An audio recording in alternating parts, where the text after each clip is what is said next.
Bueno, dentro de la recta final del programa de hoy, martes 13 de octubre, como todos los martes, hablamos de literatura y lo hacemos con Roberto Lastre. ¿Qué tal estás, Roberto, de Bulón? Pues muy bien, estoy muy bien hoy. ¿Me permites que te felicite?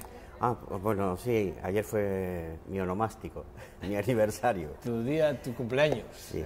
Tu cumpleaños. No hay que preguntar ya cuánto cumplimos porque... ¿Por qué no? No, porque ya... A partir de los 40 se olvida. Se olvida ya Te todo. veía que decías Sí. antes algo. A partir de los 40 ya no importa cuánto cumples. Oye, que digo que además, coincidencia, 12 de octubre, y además, quiero decir, Día de la Hispanidad, y tú cubano. Sí, además que el día 12 de octubre ya iban a matar a Cristóbal Colón en la Carabela, ¿eh? Ya lo iban a matar y apareció uno y dijo, tierra. Mira, tenía razón el hombre. Sí, Vamos a llegar a Zipango, que no era Japón. Él pensaba que iba a llegar a Japón, fíjate, pero Se equivocó. se equivocó. Llegó a las islas en 1492, 14 de octubre de 1492. 12 de octubre. 12 de octubre, eso, 12 de octubre. Sí, por eso es el Día de la 1492. Hispanidad, porque es el día del descubrimiento de los mundos, ¿no? Sí. Que siempre se ha dicho, oye, que nos descubrimos ambos, que no... Que nos descubrimos ambos. Sí. Sí, que no nos descubriste vosotros a nosotros, Sí, ¿no? sí, que deja... Pero colonizaron, perdón, Sí, unos, no otros. Sí, Ese sí. es lo que...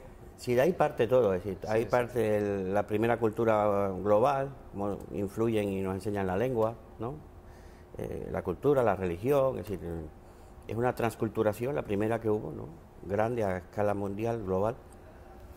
Y de ahí, de aquellos, ¿cómo es el dicho? De aquellos vienen estas... De aquellos pueblos vienen estos lodos. Estos lodos, de aquellos Sí, vienen sí. estos lodos. De Que, aquellos pueblos vienen estos lodos, sí. Sí. Esa es la... que hoy, esa hoy es la- quería yo hablar de Albert Camus, por eso mismo también. Bueno, es decir, Albert Camus. Aquí tienen estos dos libros, que son los libros que hoy nos presenta mi buen amigo Roberto Lastre. ¿Que quieres hablar de él como figura? Sí, porque yo traigo dos libros, El hombre rebelde, El hombre que es- rebelde, que es un ensayo, y El extranjero, que es una novela.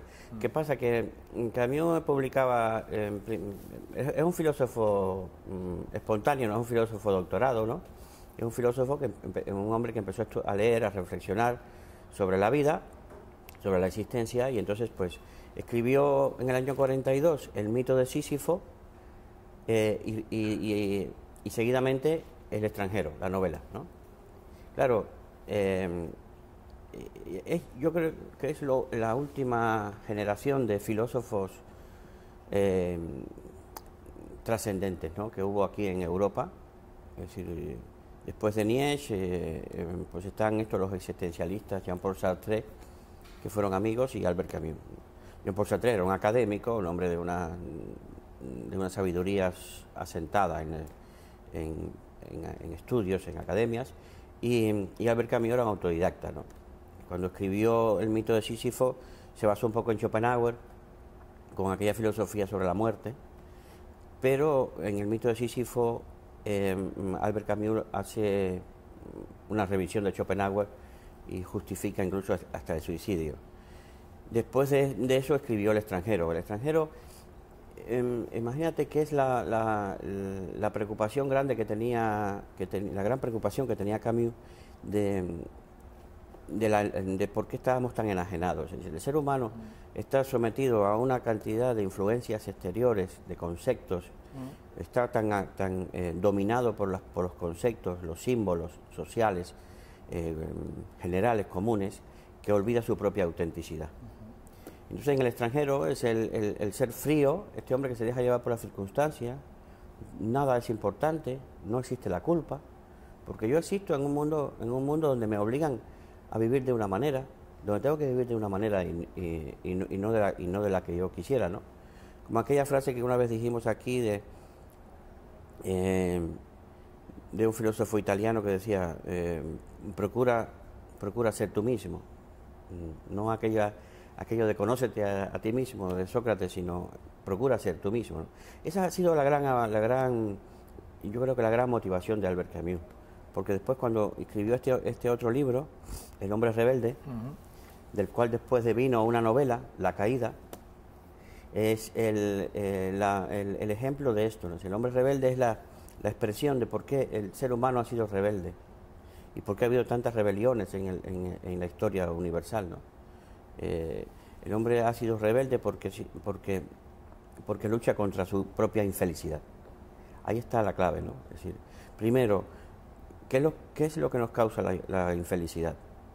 Que nosotros siempre estamos llenos de preguntas y escasos de respuestas. Ese desnivel entre tanta interrogación y tanta duda y tanta falta de respuesta le crea al ser humano una gran infelicidad. Pero sobre todo cuando ya nos hacemos, ya no preguntas desde el yo, sino preguntas desde la sociedad. Es decir, me preocupa tanto cómo va el país, cómo va el Estado, cómo va el gobierno, cómo van las ideologías, me preocupa tanto como mi propia vida. Y él se rebela contra eso. Hay que rebelarse con que nos preocupe más que nuestra propia vida, un problema que nos han inducido, que nos preocupe más las circunstancias que las metas, ¿no? El ser humano tiene una meta que es ser feliz, procurar su dicha, y de lo único que se tiene que rebelar es de todo lo que le afecte a su anhelo de dicha, ¿no? Y entonces esa es la filosofía, ¿no? Yo ahora que me están diciendo bueno, han decidido quitar la filosofía de los currículums de estudios en bachillerato o en el sistema de educación, ¿no? Han quitado la asignatura, o la van a quitar, las asignaturas de filosofía, ¿no? Sí, eso es lo que han Y es una gran conspiración que viene desde, que lo avisa el propio Albert Camus. Hay una conspiración para que no seamos reflexivos, para que no nos ocupemos de la esencia de la vida, para que desde los años 30, con la escuela de Chicago, se le dio más importancia a la psicología que a la filosofía. Se fue eliminando la filosofía. Date cuenta que hoy mismo los filósofos, para tener sus doctorados académicos, en fin, están obligados no a crear un sistema filosófico estilo Federico Hegel o Aristóteles, ¿no? Como antes, ¿no? Sí, Sistemas claro. filosóficos. No, ahora usted se tiene que ocupar de este tema, y su tesis y sus estudios van ocupados sobre un tema, de manera que los pensadores, los filósofos, los estudiosos de la filosofía están ocupados en pequeños temas y no en darle explicaciones a las cuestiones a las preguntas contemporáneas, ¿no? Yo creo que ahí está el mérito de este hombre que le dieron el premio Nobel en el año 57. Fue el padre de aquello que se llamó la filosofía de lo absurdo o del absurdo. Es decir, se ha perdido el sentido de la vida. Todos queremos encontrar el sentido a las cosas, pero es que vamos destruyendo el sentido de las cosas.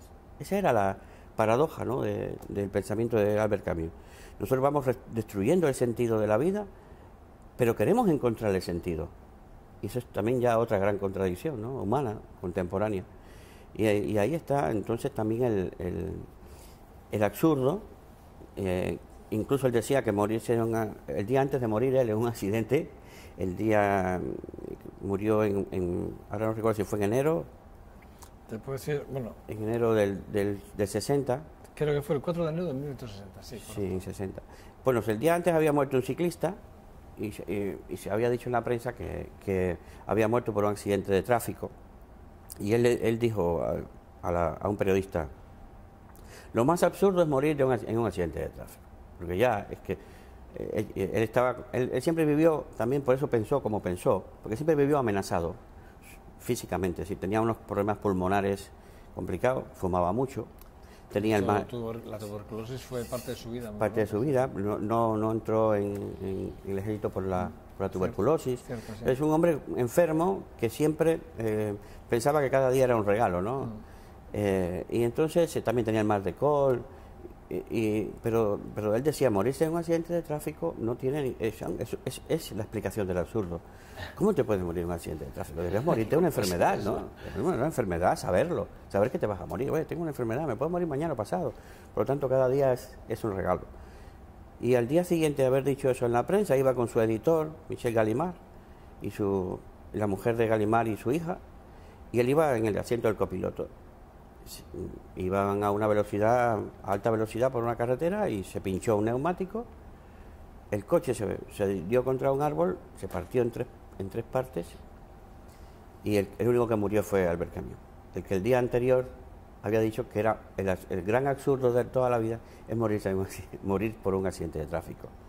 Una pena porque estaba en el apogeo de su fama, había cogido 3 años antes el premio Nobel. Es verdad que fue, como filósofo, fue un poquito atacado, porque él no era de formación filósofo, ¿no? Un hombre que nació en Argelia el 7 de noviembre del año 1913, se vino a ir ya en el 39 a Francia, y allí, bueno, pues empezó enseguida a destacarse, ¿no? En la resistencia, con revistas, publicaciones, en fin. Su estilo es un estilo conciso, muy poético, pero muy conciso. Una economía de recursos increíble, quizás por eso, porque como era de inicio ensayista y periodista y articulista, pues aprendió del periodismo eso, ¿no? Una gran concisión, toda una claridad, se lee de maravilla porque no hay ningún... Es decir, es muy actual, ¿no? Para el gusto del lector de hoy, El extranjero, por ejemplo, o La caída son unas novelas increíbles. La caída es la filosofía del hombre rebelde, llevada a la novela, ¿no? En El hombre rebelde él habla de varios tipos de rebeldía, ¿no? Hay una rebeldía metafísica, que es la rebeldía de los escritores. Los escritores se rebelan. Decía yo, Lukács, que el escritor siempre va a estar en rebeldía con la sociedad, porque va a criticar, a poner el dedo en la llaga. Es decir, el escritor nunca puede estar, digamos, en la casta, ¿no? En la casta política o en las clases políticas o dirigiendo proyectos ideológicos, en fin, porque todo, incluso que Albert Camus fue hasta anarquista, llegó a ser anarquista, ¿no?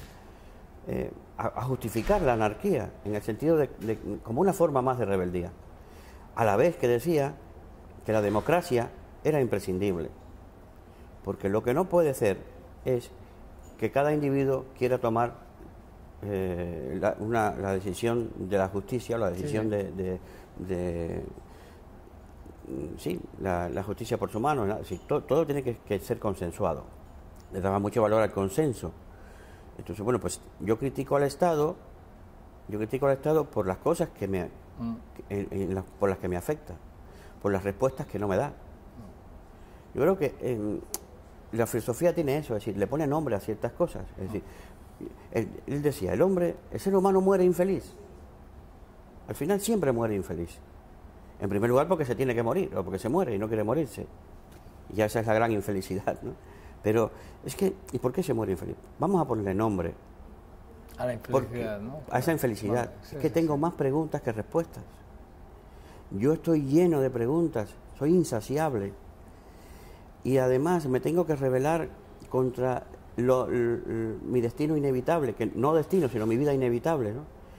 En la novela La caída, el protagonista es un abogado, un hombre de éxito, que sin embargo se siente un miserable por tener que llevar la vida que lleva. De todas maneras, El extranjero, que es esta que tengo, este libro que tengo aquí, El extranjero fue llevado al cine en el 67. Esto se hizo una película.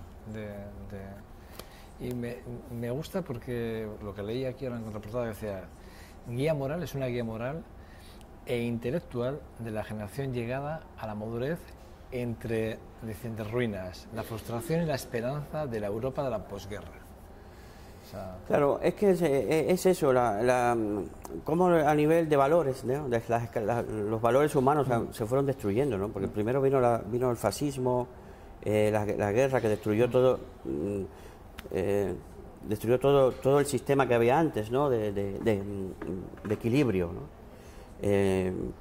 Desmoralizó muchas ideologías, desmoralizó a mucha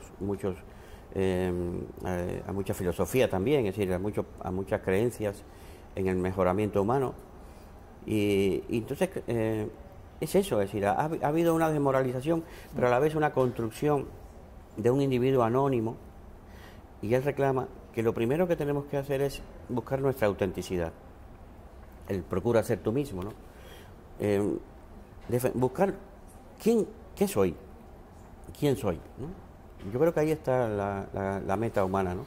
Pues la verdad es que, bueno, yo la verdad es que reconozco que sabía de él, pero nunca he leído nada de él, ¿eh? Es imprescindible porque ahora mismo el hombre rebelde, las cosas que se escriben hoy, eso, si está escrito, si vas a Camus y está, y el hombre rebelde está toda la explicación de por qué somos unos insatisfechos y por qué hay rebeliones sociales, individuales, es decir, que son necesarias para... Pues importante, bueno, esta recomendación, es un autor, 2 libros que nos ha traído Roberto Lastre, El hombre rebelde y El extranjero, ¿eh? Repito, además, repito, yo no sabía que había una película, no, yo lo ignoraba. Y luego hay El primer hombre, también hay otra película del primer hombre, Sí. Llano Amelio, que es el que la hizo también, Sí, esa porque película del 2011 además, es muy reciente. Sí, porque él era un dramaturgo también, es decir, tenía una obra, Tenía Calígula, ensayos, sí, había escrito teatro, sí. había varias obras de teatro, es decir, que él se metió muy bien, incluso yo lo que pasa es que en teatro no me lo leo, es decir, alguna vez he visto, pues Calígula o por ejemplo, ¿no? Pero no leo los guiones, los libretos de las obras teatrales, pero es lo mismo, es decir, cómo llevar una filosofía, un fundamento hacia la literatura, que lo hizo Jean-Paul Sartre con La náusea, ¿no? Sí. Otras veces hemos hablado, cuando hablamos de otros libros, yo creo que hemos hablado de este tema, es decir, la necesidad que hay de un fundamento filosófico, de una dimensión ontológica de las cosas, que tú tienes que... estamos perdidos, el ser contemporáneo está perdido porque ha perdido la filosofía, es decir, ha perdido los fundamentos. Y fíjate que incluso ¿a dónde han ido los fundamentos? A las religiones, fundamentalismo islámico, fundamentalismo de acá, es decir, ese fundamentalismo que debería ser el que nos fundamenta la existencia, ¿por qué? ¿Cuál es el objetivo de esta conspiración de que la filosofía desaparezca? ¿Cuál es el objetivo? Yo no sé. ¿Por qué se le da más valor a la psicología? Porque la psicología nos culpa. Somos el culpable nosotros. ¿Será por eso? Para culparnos de los problemas. En el extranjero, el protagonista es condenado a muerte por un asesinato que comete por venganza uno que acuchilló a un amigo y él lo vio y va y lo mató. Tú fuiste y acuchillaste a mi amigo. Y le mete 4 disparos. Y entonces el hombre va, lo condenan a muerte. Y va al patíbulo. Y en el patíbulo el hombre dice, pero yo no tengo culpa, yo estoy metido en un mundo que me ha llevado a esto. ¿Yo de qué me voy a culpar? Cuando viene el sacerdote a darle... A mí, yo no tengo ninguna culpa, la culpa será de Dios. Es decir, si a mí me despojan de responsabilidad social en las decisiones de mi sociedad, de mi grupo, etcétera, pues ¿cómo me van entonces a imputar culpabilidad? Ahí está la gran paradoja, es decir, me quitas la filosofía, me pones la psicología en su lugar para que yo me culpabilice. Sí. Para que yo me culpabilice, pero entonces, para quitar las culpas sociales, para quitar las culpas comunes, las culpas públicas. Bueno, repito, y ya con esto nos despedimos. Aquí tenemos estas 2 propuestas, El hombre rebelde y El extranjero. Un hombre rebelde y El extranjero, de Albert Camus. Sí, ensayo y novela. Ensayo y novela, de Albert Camus. Bueno, es nuestra recomendación literaria para esta semana. Hay que leer a Camus. Hay que leer a Camus. ¿Qué quise diga, mi buen amigo? Que muchísimas gracias. Siempre es un verdadero placer. Pues gracias Yo repito, no había leído nada de él y bueno, a ver si me da tiempo.